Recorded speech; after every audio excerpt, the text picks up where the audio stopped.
I think Hillary Clinton's Titanic just hit the iceberg. There's a whole lot of corruption in Washington, D.C. You know that. I know that. Everybody knows that.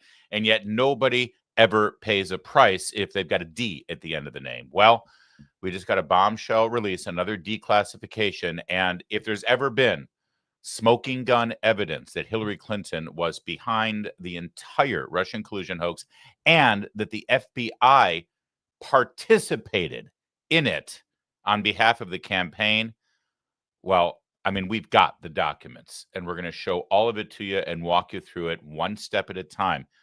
You're going to want to pay close attention and you're going to want to share this episode with your skeptical friends. We'll get to all of that coming up in a second. And did I say corruption in Washington, D.C.? How about Nancy Pelosi getting rich due to insider trading? She went ballistic on Jake Tapper yesterday when the question was raised, and it's hilarious. We'll show you that too. And Scott Jennings, well, he had a field day last night celebrating all the great economic news right now and throwing it in his colleagues' faces.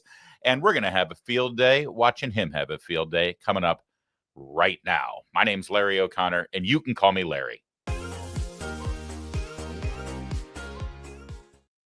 Well, mentioning that we're close to 600,000 subscribers brought us a whole lot of new subscribers yesterday. We're going to do a big event when we hit 600K. If you're watching and you like what you see, please subscribe so you can be part of our team every single day, whether part of our growing live chat experience with those maniacs in our live chat room, or after the fact when you watch it on demand on your own time. Make sure you subscribe, hit that bell, hit a like. It helps our show. And it doesn't cost you a damn thing. Thanks a lot for doing that. I appreciate it.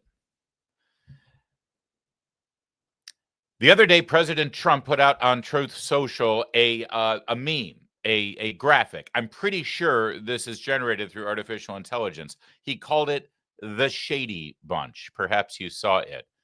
Yeah, that's right. The orange jumpsuits and the mugshots of everybody involved in the Obama administration that participated in the Russian collusion hoax.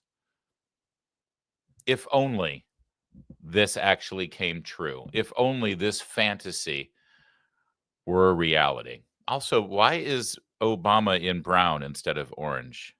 I always wondered about that. Is it because he's going to be incarcerated in a foreign country or something? Not sure. Anyway, today we came one step closer to this happening. I'm still skeptical if people will go to jail, and I'm certainly not going to make promises to you that I can't keep. I hate it when other streamers and podcasters do that. What I will say is the evidence is mounting that criminal convictions should be attainable. The only question is whether our law enforcement, our Justice Department will actually follow through and bring these charges. Let's start first from earlier in the week. President Trump sort of knew what was coming down the road. And he said this during a visit with the president of the Philippines. If you look at those papers, they have them stone cold, and it was President Obama. It wasn't lots of people all over the place. It was them too. But the leader of the gang was President Obama, Barack Hussein Obama. Have you heard of him? And except for the fact that he gets shielded by the press for his entire life, that's the one they look. He's guilty. It's not a question. You know, I like to say, let's give it time. It's there. He's guilty. This was treason. This was every word you can think of. They tried to steal the election. They tried to obfuscate the election. They did things that nobody's ever even imagined, even in other countries. You've seen some pretty rough countries. This man has seen some pretty rough countries, but you've never seen anything like it. And we have all of the documents. And from what Tulsi told me, she's got thousands of additional documents coming. So President Obama, it was his concept, his idea, but he also got it from crooked Hillary Clinton. Crooked is a $3 bill. Yeah. In fact, at the time, I believe I interpreted what President Trump said there a little more pithily, a little more succinctly, that these people are guilty as that's what they are. And I want to tell you something about the roll-up of these documents for a second. I used to work with Andrew Breitbart, for those of you who don't know, back in 2010 through his death in 2012. And if you know James O'Keefe, you know that the first major story that just shot him into the stratosphere was an undercover expose he did on Acorn. And what Andrew Breitbart did in the media rollout strategy with James O'Keefe on that story is that they had the Baltimore Acorn office dead to rights. They had amazing video showing them breaking the law. So they released that video. And everyone at Acorn started saying, oh, well, this is just one office. It's terrible. We'll discipline those people, but this doesn't reflect on the entire organization. Can I tell you that by the time the Acorn rollout was done, they had released, I believe, 7 or 8 videos from 7 or 8 different cities all around the country. Andrew knew that. He had all of that, but he snaked them in. This is sort of what happened in the last 7 days with the first release from Tulsi Gabbard, because we've had people on the left, we've had journalists, we've had players involved here. In fact, even Barack Obama put out a statement about this, which is very rare. Why? He doesn't comment on anything, but this he decides to comment on and deny any wrongdoing. See, as soon as people deny wrongdoing, and then suddenly you start releasing more information that undermines their first denial, well, you've got them right where you want them. And today's release actually didn't come from Tulsi Gabbard and didn't come from the CIA. It came from the United States Senate. Chuck Grassley, he's the chairman of the Judiciary Committee. He released what has been referred to as the Durham Annex. Now, what this is an annex of information related to Special Prosecutor Durham's investigation into the entire Russian collusion affair.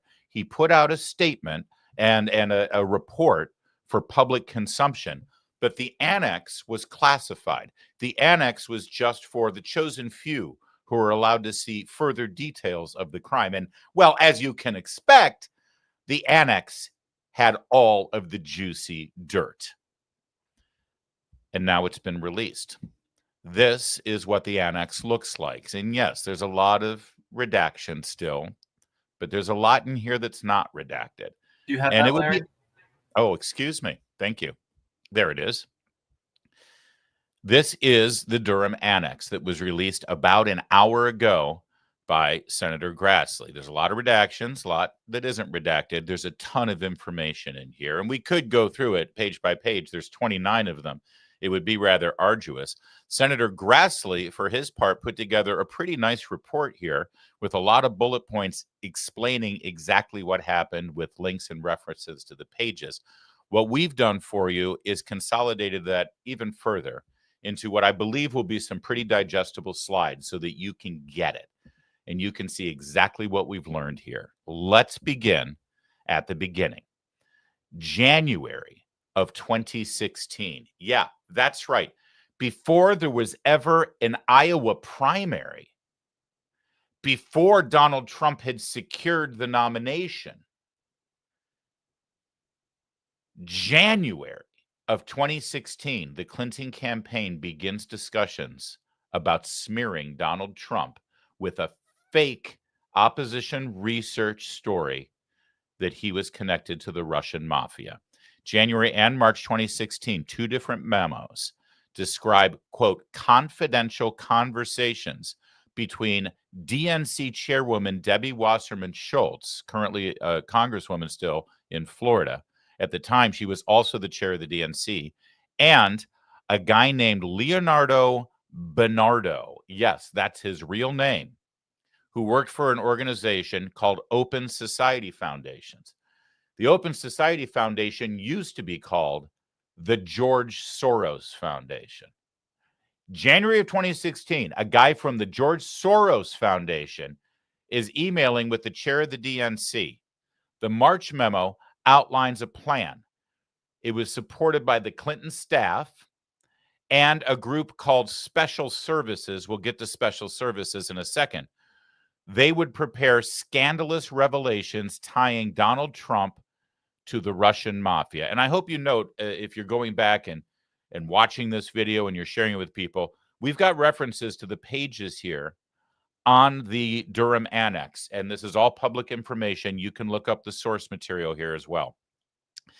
FBI analysts who have looked at this memo and looked at this plan to come up with scandalous revelations tying Trump to the Russian mafia that originated with the Clinton campaign and the George Soros Foundation.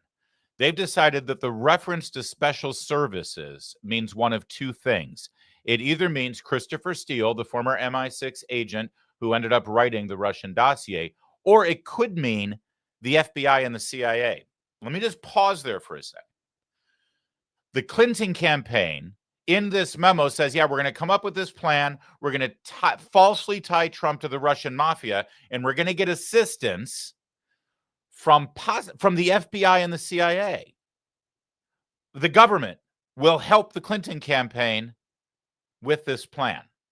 Or it was Christopher Steele. They're not sure who Special Services references, but there's more data here, and you can decide who you think they're referencing, especially considering the fact that it's now obvious based on this release that the FBI did, in fact, work with the campaign on this smear. James Comey's FBI was used as an extension of the Clinton campaign to try to damage Donald Trump.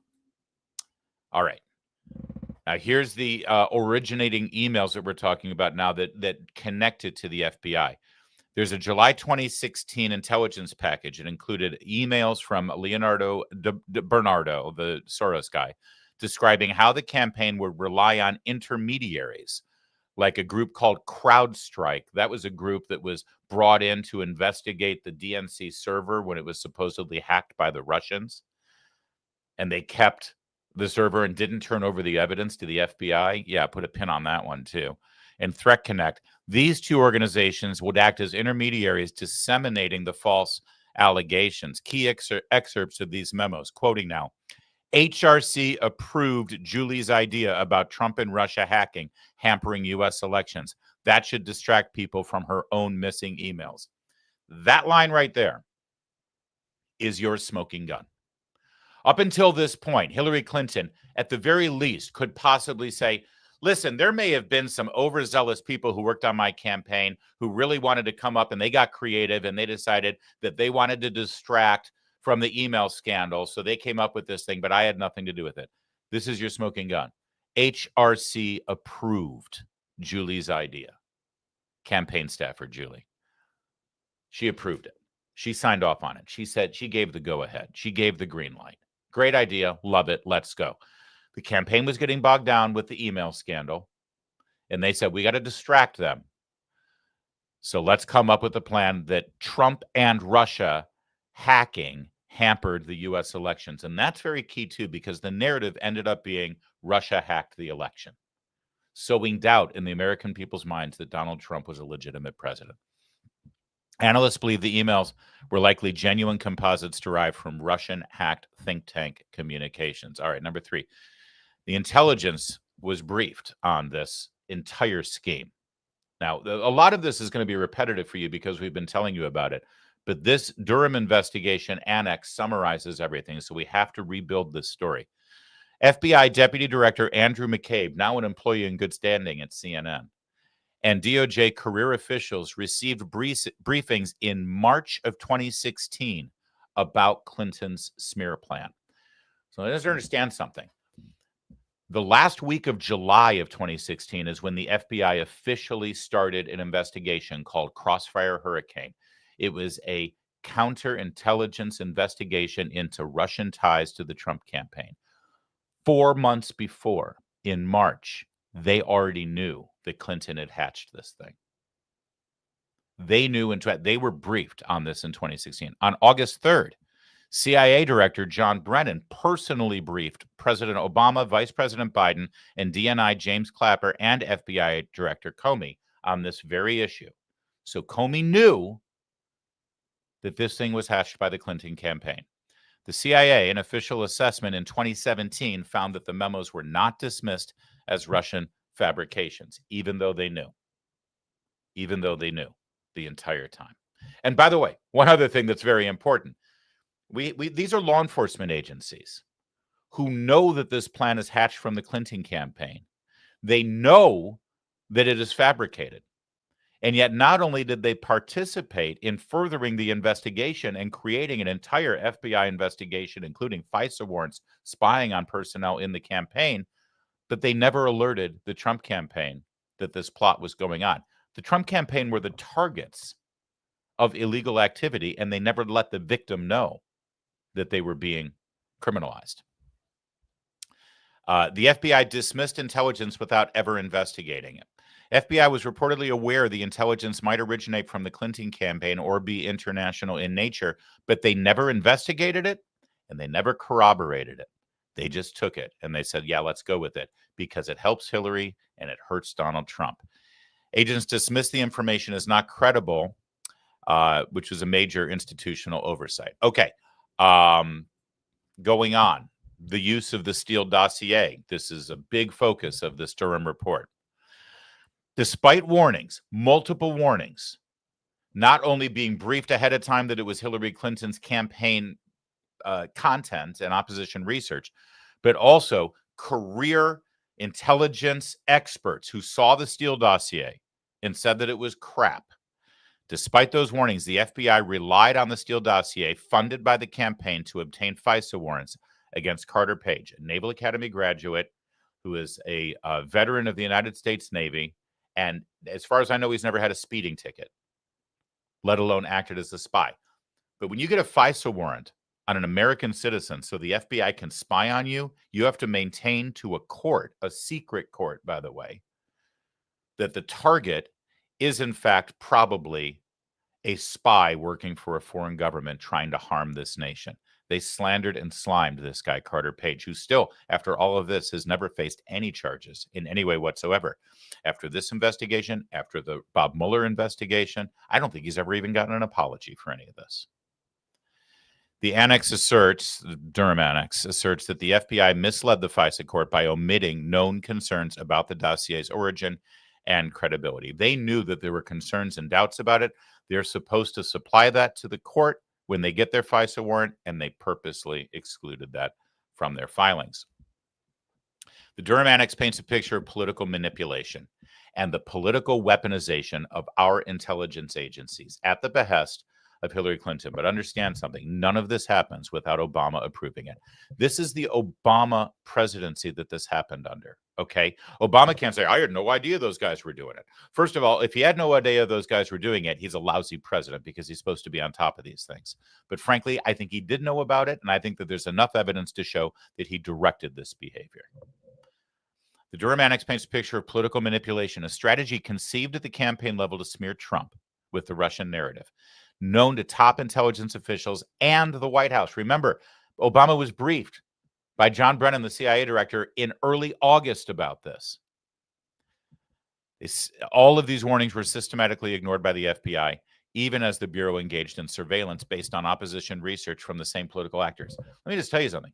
After the FBI was briefed about all of this, after they knew the paper trail and the origin of all of these things, if they were going to investigate a campaign for criminal behavior, it should have been the Clinton campaign. They had more than enough evidence to investigate the Clinton campaign for criminal wrongdoing. Instead, they ignored all of it, used the fake, fraudulent, manufactured evidence as a pretext to investigate the Trump campaign. And he still won the election, by the way. But then, of course, that investigation into the Trump campaign turned into an investigation of the Trump White House. Finally, Grassley previously released the declassified OIG Office of Inspector General notes in 2020, revealing that Russian intelligence tracked the Steele's dossier. In other words, the Russian spies knew about this too. Russia knew this was happening. And by the way, if Russia wanted Trump to win the election, why didn't Russia tell Trump that Hillary was doing this?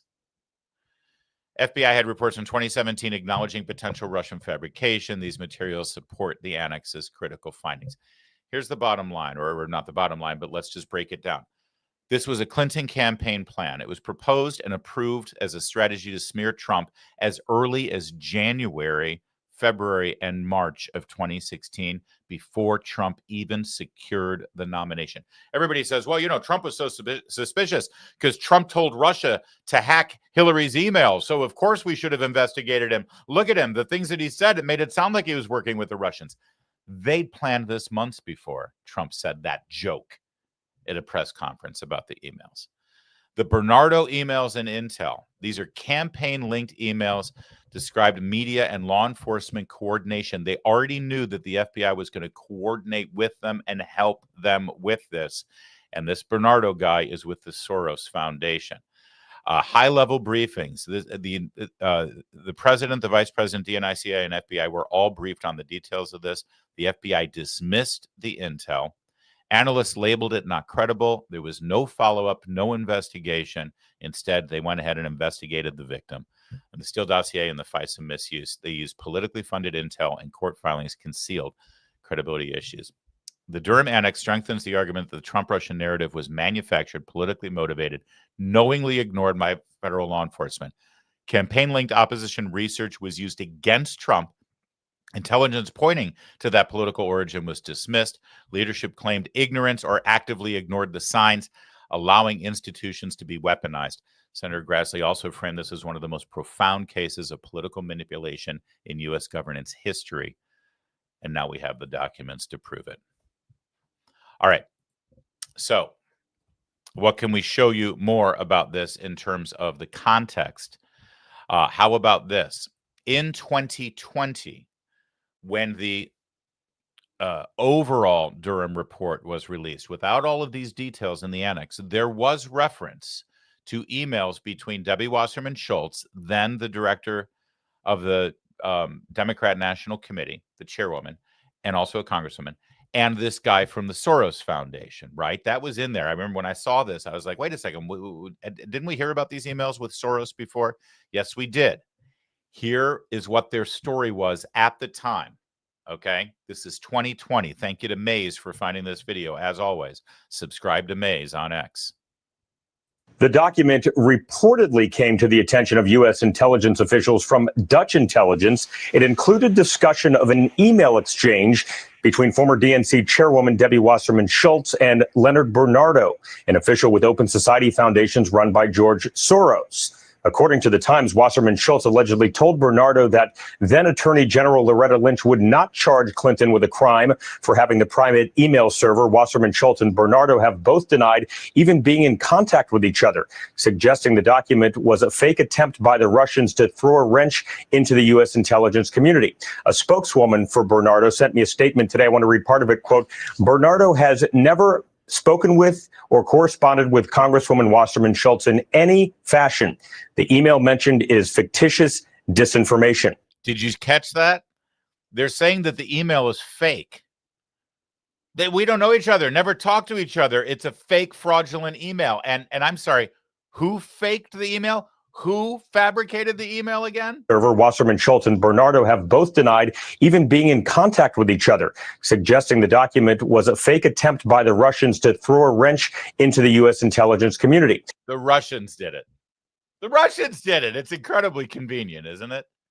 Oh, that email? That's a fake email. We don't know. I know that must be the Russians. The Russians faked the email. Mr. Durham does not think that it's a fake email.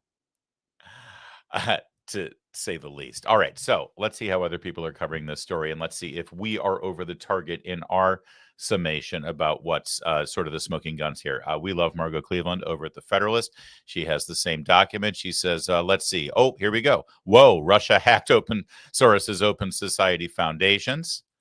Here, access to emails of numerous U.S. public and private entities. Among the nonprofit organizations hacked by Russian government actors in 2016 was the Open Society Foundation, formerly known as the Soros Foundation. All right. Other key points here. No evidence so far because of the timely deletion of relevant emails from the servers. Yeah, that we missed that on our summary. So let's get into that.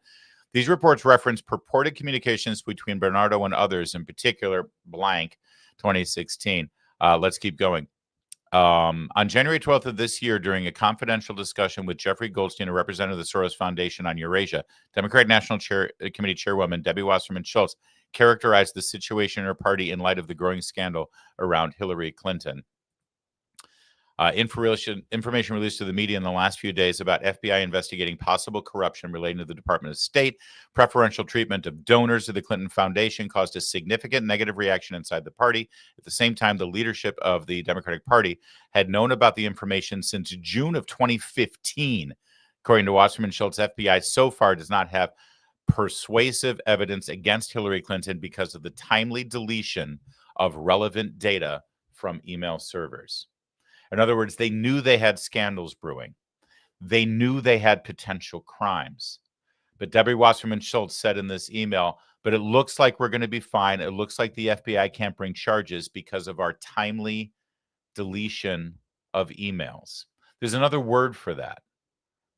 That would be destruction of evidence.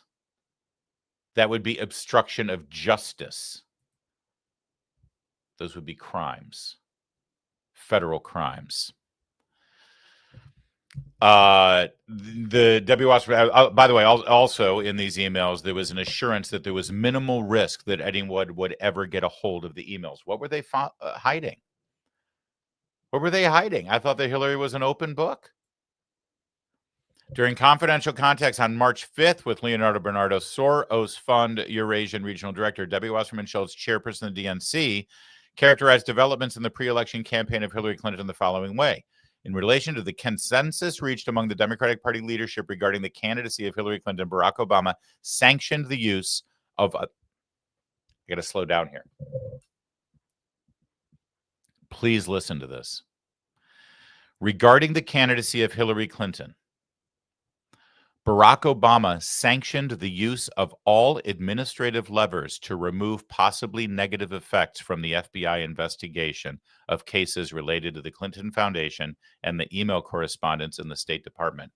Based upon information from Wasserman Schultz, the FBI does not possess any kind of direct evidence against Clinton because of their timely deletion of the email servers. The political director of the Hillary Clinton staff, Amanda Renteria, regularly receives information from Attorney General Loretta Lynch on the plans and intentions of the FBI. There was an active FBI investigation into Hillary Clinton,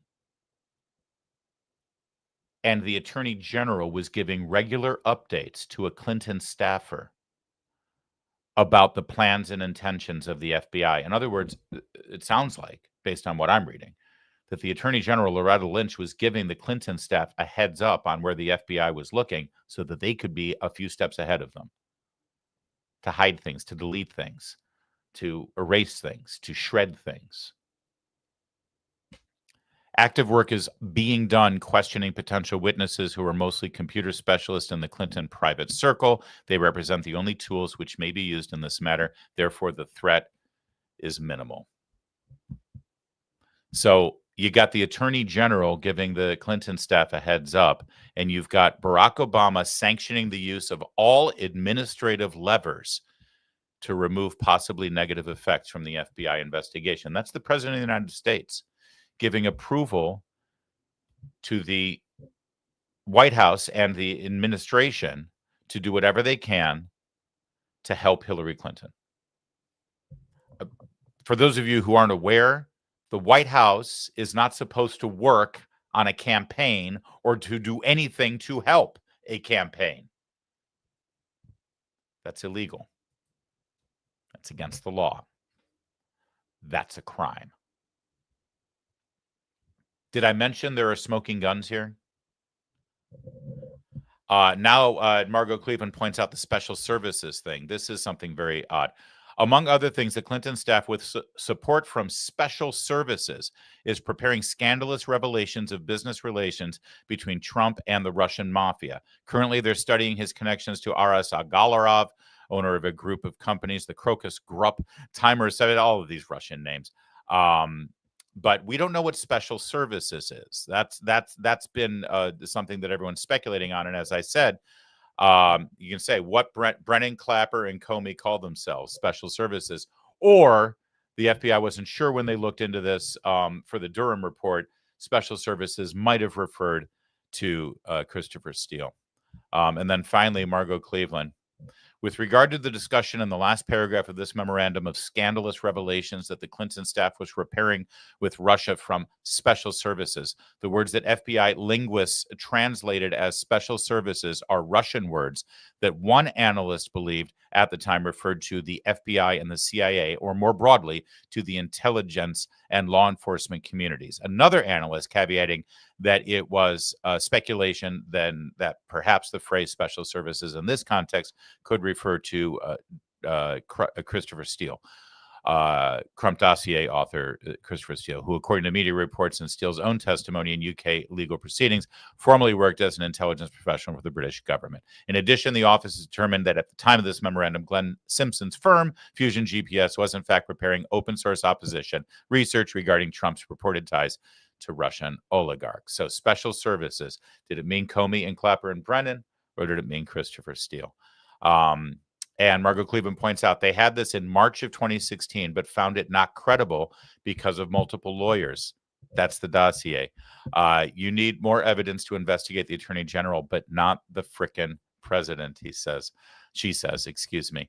The FBI's assessment, according to McCabe and later memorialized by Anderson in an August 2016 memorandum, was based on 4 factors. First, the reports reflected multiple levels of hearsay. Second, someone involved in the communications or in passing along the communications to someone at a think tank may have engaged in exaggeration. The person who drafted the report reports have engaged in editorialization or exaggeration. And fourth, the reports may be unreliable because of translation errors. In other words, they had 4 reasons to doubt the Steele dossier, but they went ahead and used it to trigger the investigation into Donald Trump. All right, so it looks like Margot's all over this story. Finally, here's late July, Clinton approved the plan. I thought they gave a specific date. Still reading, may answer the question. Disseminated through leading U.S. publications. That's right. Part of this plan was to disseminate all the information through legacy media outlets. They were part of the plan. Understand that. When Team Clinton put together this plan, they knew that the FBI and the CIA was going to help with it, but they also knew that the legacy media was going to help with it. This stinks to high heaven. All right, great style by Margot Cleveland. Catherine Herridge, also all over this. Another great investigative journalist. Focus pages 4 and 5, 2 pages you should not miss. 2016 memorandum in Russian alleges co-coordination between the top DNC leadership, Clinton, outside groups, all to damage the candidate, suggests foreknowledge by the FBI and CIA involvement. All right, so she's highlighting the same stuff we highlighted too. This means we're over the target. Meanwhile, the New York Post summarizes it pretty nicely in this meme. Hillary approved the plan. Hillary approved the plan that was hatched by her campaign aides to smear Trump and to call him a Russian asset. And they're still doing it. They're still doing it today. This was embedded into the conscience of Democrat voters and, frankly, at one point, the majority of the American people. They all thought this was true. They all thought that Trump was a puppet, that he was Putin's, little poodle, and that he was working with Vladimir. There are some people on MSNBC in the fever swamp who think that Putin was grooming Trump 20 years ago to be the president. They actually believe this crap. And all of it came from Hillary Clinton's campaign that she personally approved. And Barack Obama set in motion his FBI and his CIA to cooperate with it. And they all knew that it was garbage. Today's release of this investigation and these details confirm all of that. There's no doubt about it now. And by the way, when you see people on CNN or MSNBC or the broadcast networks today, if they even talk about this, they may say, oh, well, that's old news. Everybody knew that. Well, think about that for a second. They probably did know this because they were part of it. But that's not an excuse. That's not an excuse for not covering it now, not letting the American people know that Donald Trump was innocent. His campaign was innocent. The entire thing was a distraction, a waste of time, a waste of money. And it was all done to undermine Donald Trump's ability to serve out as the president of the United States, the office that he was elected to. And I say it in those words for a very specific reason. There's a federal law on the books right now. It is the violation of an individual's civil rights. And one of those civil rights is to take on the office that they've been elected to serve by the American people. If you're elected Congress and somebody tries to get in the way or encumber your ability to serve in that office, that's a crime. If you're elected as a senator and somebody stands in the way or tries to encumber or prohibit you or handicap you in fully exercising the duties of that office, that's a crime.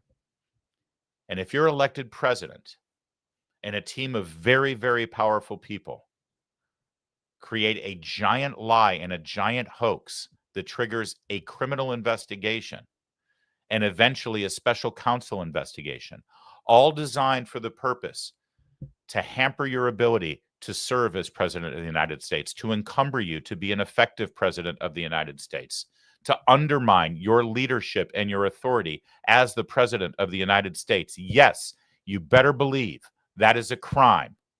It is a federal crime. The only question is, will our Justice Department, knowing that it is a crime, actually arrest and convict the criminals? Hey, guys, while we've got you here, we've got more. We've got Nancy Pelosi's insider trading, and we've got Scott Jennings have a field day. But I would love for you to take a moment real fast and like this video.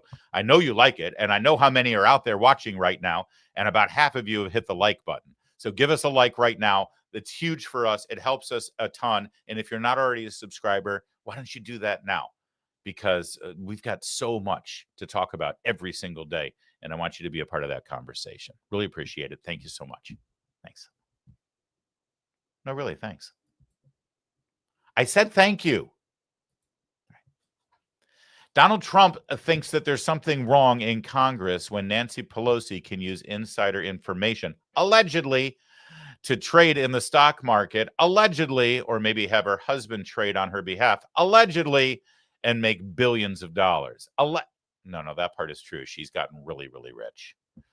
So he had something to say about it. Senator Hawley introduced legislation that would ban members of Congress from owning or trading individual stocks that extends to the president and the vice president. Are you in favor of that legislation? Well, I like it conceptually. I don't know about it, but I like it conceptually. And, Nancy Pelosi became rich by having inside information. She made a fortune with her husband, and I think that's disgraceful. So in that sense, I'd like it, but I'd have to really see I study these things very carefully, and this just happened. So I'll take a look at it. But conceptually, I like it. And what I do think is Nancy Pelosi should be investigated, because she has the highest return of anybody practically in the history of Wall Street, save a few. How did that happen? It happened by she knows exactly what's going to happen, what's going to be announced. She buys stock, and then the stock goes up after the announcement's made. And she ought to be investigated. All right. So that's what Donald Trump said yesterday. And you notice he said, listen, I like the concept, but I'd like to look at the details of it. By the way, very cautious and measured answer there by President Trump with regard to this legislation proposed by Josh Hawley. Now, remember that point. We're going to circle back to it and get around to it, because by the end of the day yesterday, Donald Trump had looked at the details and, well, he wasn't thrilled. Let's just say. We'll get to that coming up in a second. But first, Nancy Pelosi happened to appear with Jake Tapper yesterday, and Jake just sort of threw it out there. So what do you think of this whole insider trading thing? And should you have been engaged in those kind of activities? Is that right? Well, actually, that's not exactly how he asked the question. Go ahead and watch for yourself. And this is amazing. Yeah, let me just read what he said. I'm sorry that we had some sort of technical issue. Nancy Pelosi became rich. Why do you have to read that? We're here. Yeah, so understand something. I'm sorry for interrupting, but you see, this is what Jake Tapper does. See, everybody in Washington, D.C. knows that Nancy Pelosi it appears, allegedly benefited from insider trading. We all know that she's gotten uber rich off of selling stocks. And we also know that as either the majority leader, the minority leader, or the Speaker of the House at some point in the last 20 plus years, she has had access to information that should she wish to utilize it for stock trades, she could, and she'd get very rich. And why not? It's not against the law, actually, for Congress people to do that. That's the whole point. That's why we think that there should be a law. But see, Jake Tapper can't ask the question like that. Jake Tapper can't say, Madam Speaker, Speaker Emeritus, Congresswoman, you have inside information in Congress for decades now, and you've gotten rich in the stock market. Why is it wrong for people to question whether you're benefiting from insider information? See, that's what a reporter would do. Jake can't do that. Instead, Jake said, hey, Donald Trump said something mean about you. Here, let's run the video. Then the video didn't work, so he decided he wanted to read the quote. Now, Nancy Pelosi already knew what the quote was. But Jake Tapper has to be, a wussy little weasel. And instead of actually owning the question, which is exactly what he would do with a Republican, instead he has to do third party here. Hey, I'm not saying it, Nancy, but Trump said it. So reply to Trump. All right, so now let's pick it up. It was. Let me just read what he said. I'm sorry that we had some sort of technical issue. Nancy Pelosi became rich. Why do you have to read that? We're here to talk about the 60th anniversary of Medicaid. That's what I agreed to come to talk about. But I wanted what that means in the election. I wanted to give you a chance just to respond. He accused you of insider trading. What's your response to that? That's ridiculous. In fact, I very much support the stop the trading of members of Congress. Not that I think anybody's doing anything wrong. If they are prosecuted and they go to jail. But because of the confidence it instills in the American people, don't worry about this. But I have no concern about the obvious investments that had been made over time. I'm not into it. My husband is, but it isn't anything to do with anything insider. But the president has his own exposure, so he's always projecting. And let's not give him any more time on that, please. We're going forward here, and I'm very proud of my family. And while he might make fun of us, while somebody inspired by him breaks into our home and hits my husband in a deadly fashion, hits my husband over the head, and he thinks that's a riot, I'd rather not go into some of my other complaints about him right now, rather to talk about the 60th anniversary of Medicaid. Wow. That was a whole bundle of nothing, wasn't it? Did you follow any of that? Is she on something? Can we just break this down a little bit real fast? This answer is remarkable. Let me just read what he said. I'm sorry that we had some sort of technical issue. Nancy Pelosi became rich. Why do you have to read that? We're here to talk about the 60th anniversary. Why do you have to say that? Why do you have to read that? I was invited out here to talk about Medicare. How dare you? Don't you know who Jake, it's me. I'm a Democrat. Don't do this to me. Oh, anniversary of Medicaid. That's what I agreed to come to talk about. But I wanted what that means in the election. I wanted to give you a chance just to respond. He accused you of insider trading. What's your response to that? Now, so you notice how Jake gave up on reading the quote? Instead, he tried to soft pedal it. He accused you of insider trading. What's your response? So instead of, are you guilty of insider trading? How can the American people know for sure that you haven't done insider trading? Do you think it's good enough to say that your husband does the trading and you don't do anything? Because clearly you talk to your husband. So why should we believe that? See, all of those are sort of penetrating questions that a journalist could ask. Instead, he accused you of this. What's your response? And amazingly, she couldn't even handle that. That's ridiculous. In fact, I very much support the stop the trading of members of Congress. Not that I think anybody's doing anything wrong. If they are prosecuted and they go to jail.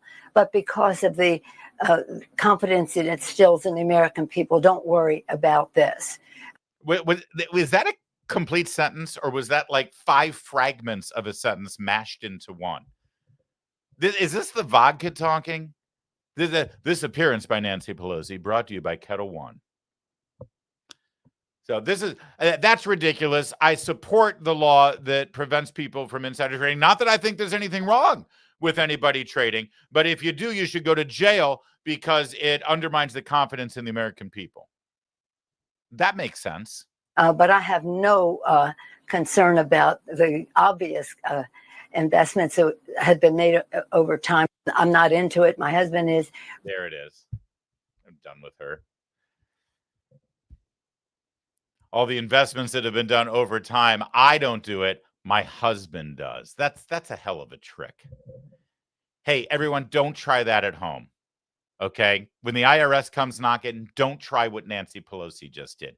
You will not get away with it. She gets away with it. So here's Josh Hawley speaking in the Senate about this this bill that he wants. That we have an opportunity here today to do something that the public has wanted us to do for decades, and that is to ban members of Congress from profiting on information that, frankly, only members of Congress have in the buying and selling of stock. 86% of Americans say that members of Congress should not be able to buy and sell shares of stock, individual stock, while they are members of this body, and they are absolutely correct. And the reason is, you can see it, there was just another ethics referral in the House last week. We've seen the former Speaker of the House make millions of dollars in profits. We've seen members of both parties, I'm sad to say, be investigated for their stock trades. And the reason for all of this is that, quite frankly, members of this body are privy to information that the normal person just is not. Now, is that insider trading? It is not under the laws. Sometimes people say, well, we already have insider trading laws. We don't need a stock ban. Well, the information that members of Congress are privy to is technically not covered by the insider trading laws, but nobody really believes that the information that we get isn't valuable. It is quite valuable, which is why back during COVID, you saw members of Congress of both parties engage in a flurry of stock trading right after they were getting COVID briefings. Were members of the public getting those briefings? They were not. Were members of the public privy to the kind of information that was being given to members of Congress? No, they were not. And so when you look at what members of Congress are privy to, what they are able to trade on, the access that they have, it's just qualitatively different than your average Joe or Jane, which is why we ought to put into place common sense guardrails that say, if you want to be a member of Congress, you can put you want to save, great. You can buy mutual funds, you can buy broadly diversified investment vehicles. You should not be able to buy and trade individual stock shares in which, frankly, we have an interest in the work that we do. We have information that no other people get, no other members of the public have. This bill would finally redress that. All right. Now, that all makes reasonable sense, doesn't it? And by the way, those provisions there that, yeah, you can invest in index funds or broad-based mutual funds that go cross sectors and things, but that's about it. Those are actually the rules that people who work in the administration have to live under. I know people who currently work in the White House or have worked in the White House in the past, and they all have to divest. They have to sell whatever stocks they have going in to getting their job there, and then they have to agree that they can't buy individual stocks. They can only buy those kind of investments that Josh Hawley just played out. So it does make sense, right? But see, I saw this story develop and I got confused. When the reporter asked that question, saying, Senator Hawley has sponsored this bill, do you support it? And you notice Trump said, well, I haven't seen the details of it, but in principle, I support that. He may have been as confused as I was, because here's the thing. I knew that there was a bill being drafted in the Senate about this, but I don't remember Josh Hawley being the author of the bill. The sponsor of the bill is Florida Senator Rick Scott. So what's at play here exactly? I didn't quite understand what was happening. But then I saw this post from Donald Trump this morning on Truth Social, and it all made sense. Why would one Republican senator, Josh Hawley from the great state of Missouri, join with all of the Democrats to block a review sponsored by Senator Rick Scott and with the support of almost all other Republicans of Nancy Pelosi's stock trading over the last 25 years? What? The information was inappropriately released just minutes before the vote, very much like sabotage. The Democrats, because of our tremendous achievements and success, have been trying to target me for a long period of time, and they're using Josh Hawley, who I got elected twice, as a pawn to help them. I wonder why Hawley would pass a bill that Nancy Pelosi is in absolute love with. He's playing right into the dirty hands of the Democrats. It's a great bill for her and her husband, but so bad for our country. I don't think real Republicans want to see their president, who has had unprecedented success, targeted because of the whims of a second-tier senator named Josh Hawley. You see, the bill that Josh Hawley is signing on to includes investigations and prohibitions into the president and the vice president engaging in investments, which, again, anybody who thinks that Donald Trump became president to get rich is an idiot. Ditto JD Vance. They were already independently wealthy, and if anything, it's cost them money. Certainly cost Donald Trump a ton of money until he won his second term. Either way, there are already quite a few oversight restrictions on people who work in the administration. So this is a fishing expedition. This is an exercise in trying to intimidate and bully and slime by just association Donald Trump, because if you have to pass a law like this, it suggests that there's a reason that you have to pass a law like that. And the reason is because Trump and Vance have been doing something weird. But why even do that? Why not just sign on to what Rick Scott was doing? If your real problem is Nancy Pelosi and what she's been doing with her stock trading, why not support what Senator Rick Scott is doing? So there's more at play here and more to be discussed.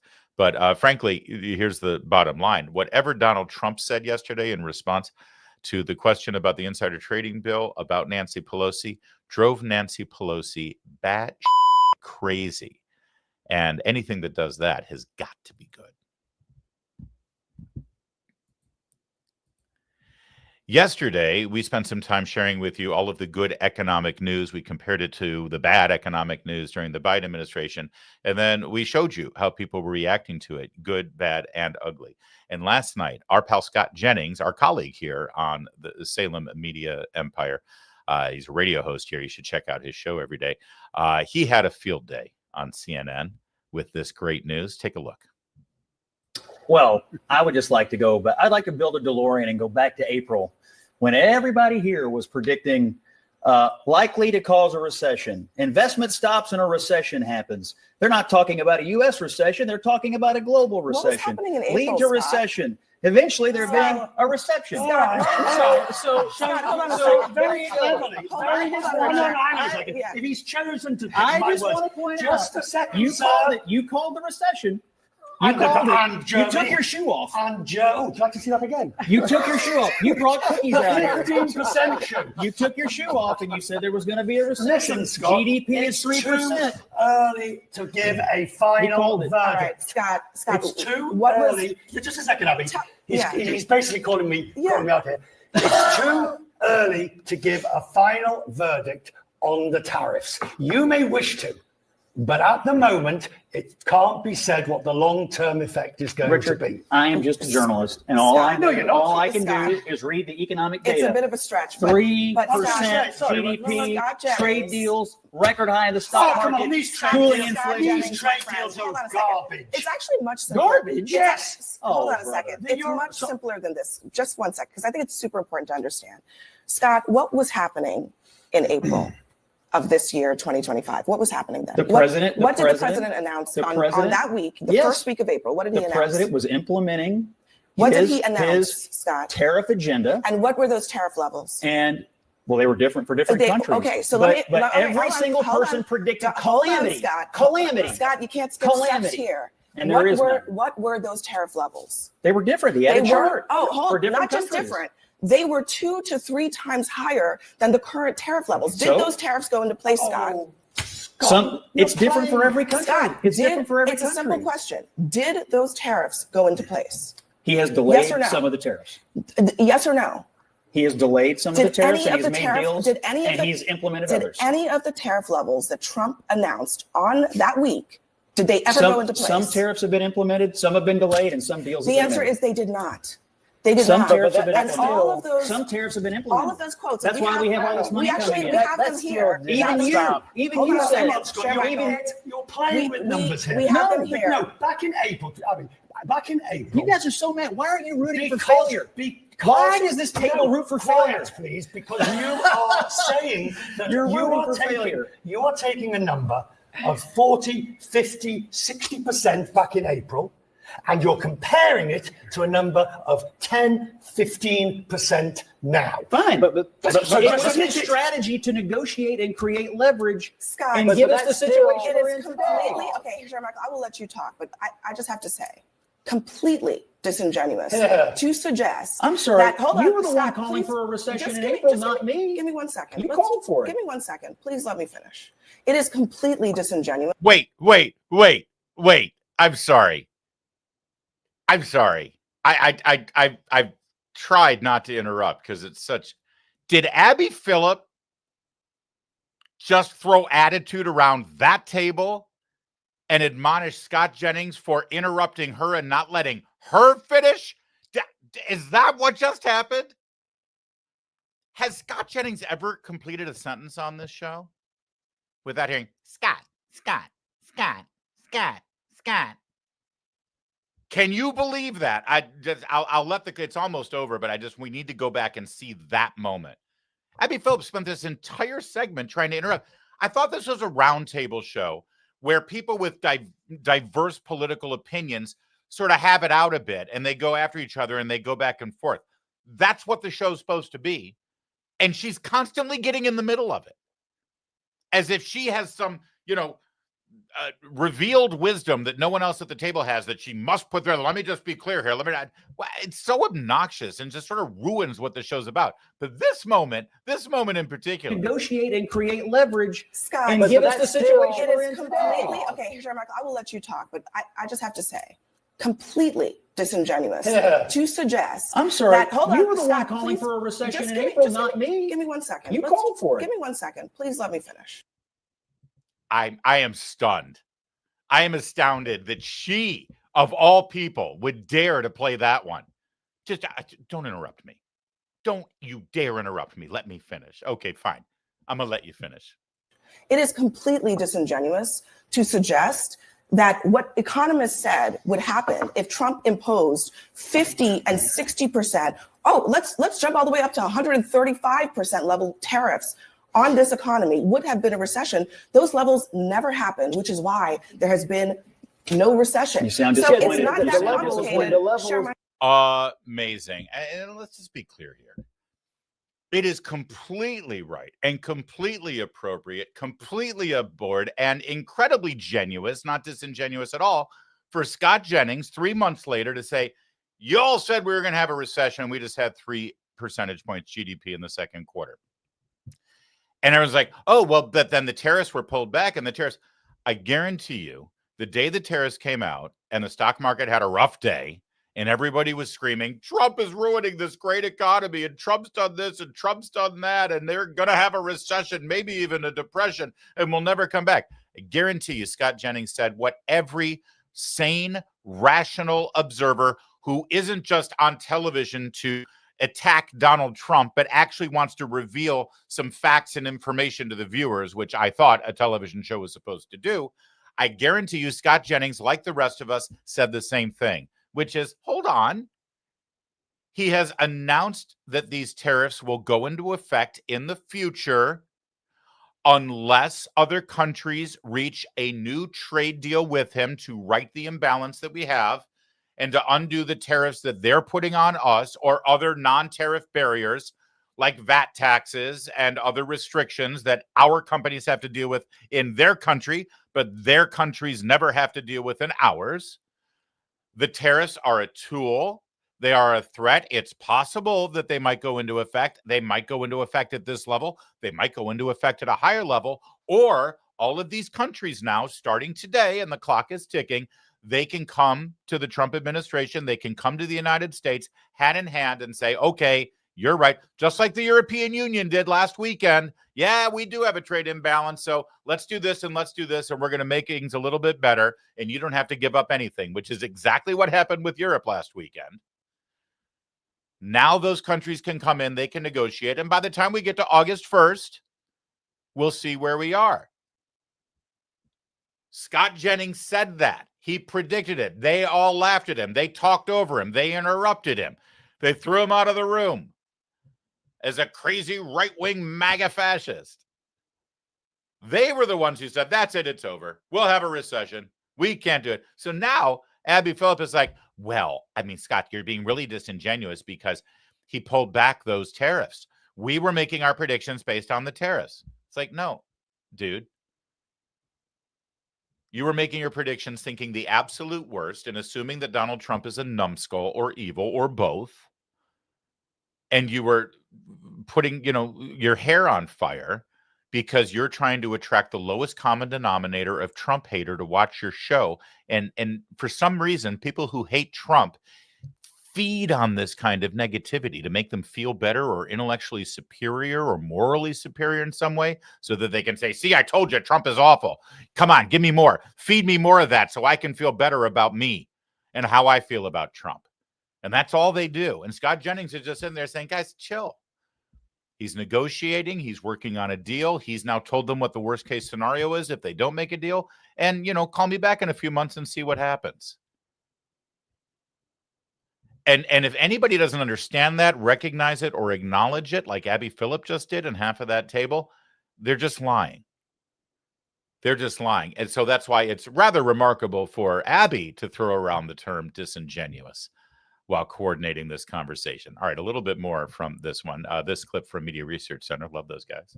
No recession. You sound so it's disappointed. not that complicated. The levels haven't happened, but it didn't stop individuals who were antagonistic to the president and his agenda, whether they agree with him or not, from saying that this is still going to lead to significant inflationary rates. We have not seen that. Yeah, and so you would think individuals who were on the negative of this would have at a minimum acknowledged the fact that the president did not implement those high tariff rates, which you just stated. It is super simple.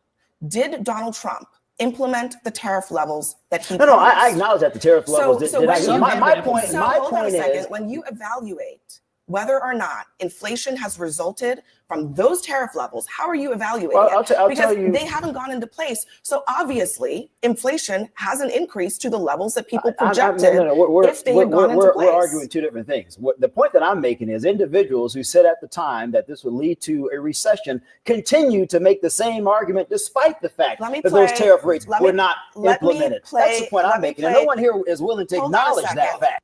Actually, there's one other thing, Michael, if I may, and that is some tariffs were put in place. No, not necessarily at that level, but we've had tariffs in place during the negotiation process. And in the month of June, our federal government coffers actually had a surplus for the first time in a decade without any inflation. And while the government reduced employment and reduced spending for the first time in a decade. In other words, it's all working. And all Abby Phillip has left in her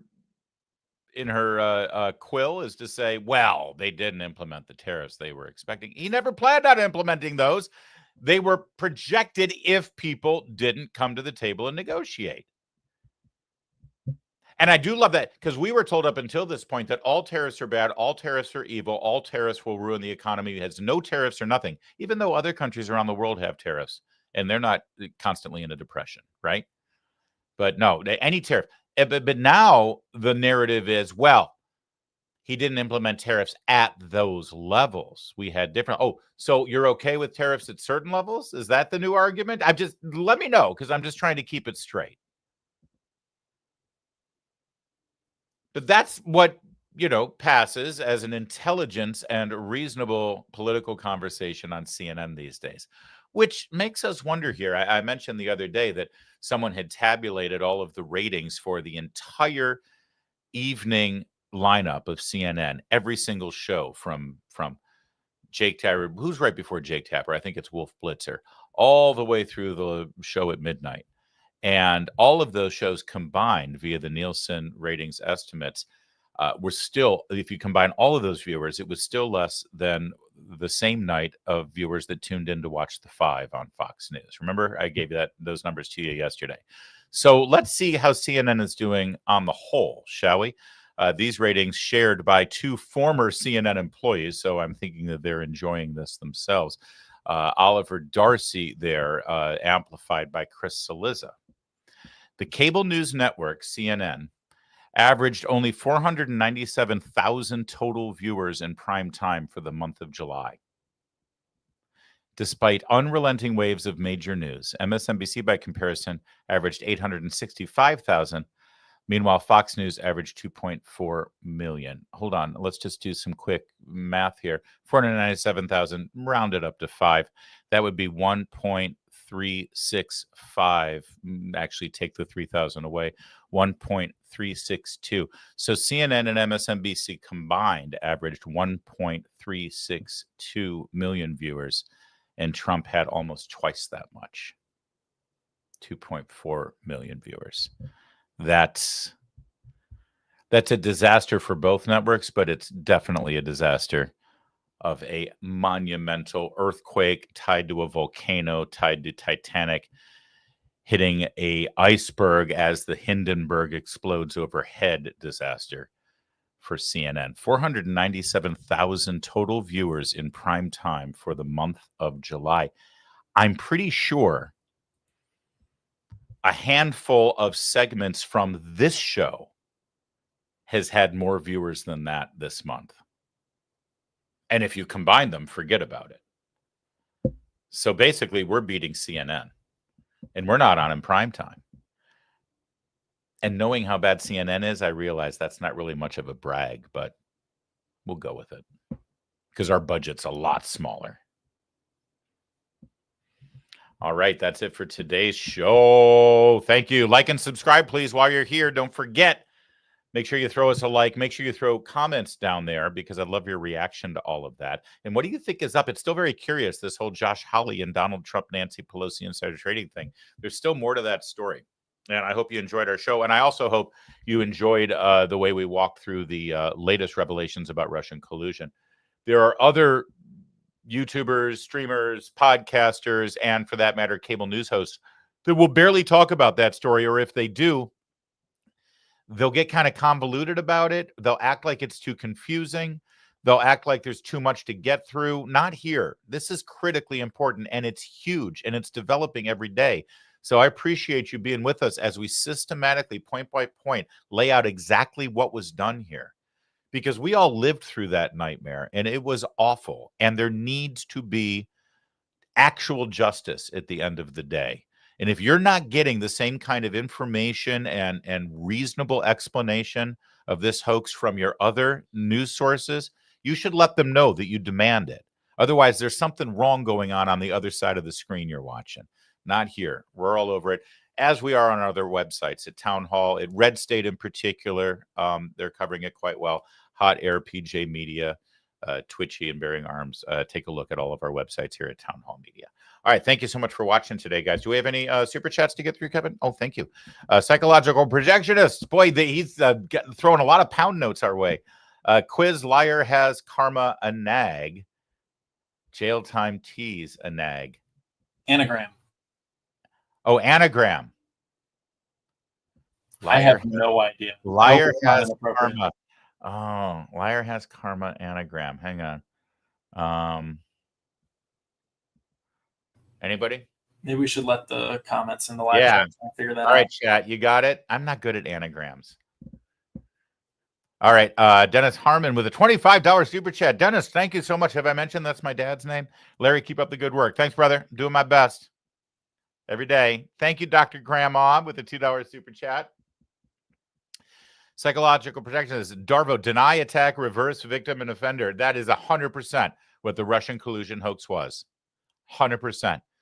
Thank you for that. Dr. Grandma, how do you know Wasserman Schultz is telling a lie? Her lips are moving. Yes. She's also got that possum caught in a headlight look. Have you ever been riding out in the country and you're driving around a corner and a possum is frozen, staring at you with those round eyes like they're dead? That's Debbie Wasserman Schultz. Thank you, Dr. Grandma. Fannie Willis booty. Fannie Willis's booty. Kevin, it's Fannie Willis's booty. And? Well, Fannie Willis. You know Fannie Willis? The DA down in Fulton County, Georgia? I've heard of her. $9.99. Thank you, Fannie. Patricia Franklin with a $5 super chat. Thank you for your coverage on Russia and the left corruption. That BS is huge. Amen, sister. Can we go back to the anagram? Has anyone figured it out? Liar has karma.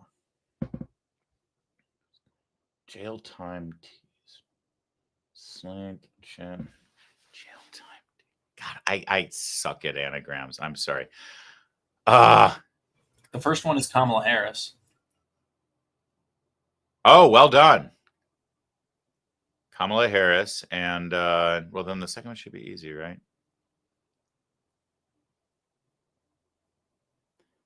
Channel team. Jasmine. No. What is this? 8 out of 10 cats plays countdown? Is that what this is? He's in England. He'll understand that reference.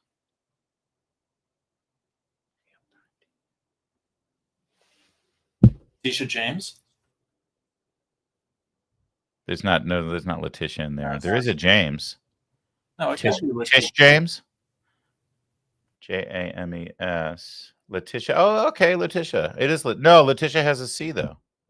Doesn't it? No, it doesn't. It's a T. Oh. There you go. Letitia James. I suck at anagrams. I'm sorry. Well done. You stumped us, and it was worth the £2. Thanks, guys. All right, Joe. Like that flower. All right.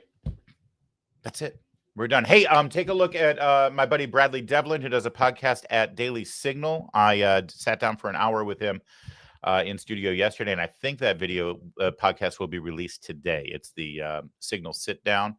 We had a really deep conversation about Andrew Breitbart, about the media, about Trump, Epstein, get in there, Russian collusion got in there. So take a look at that, if you will.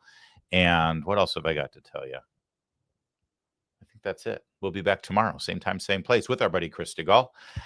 Thanks for watching. My name's Larry O'Connor, and you can call me Larry.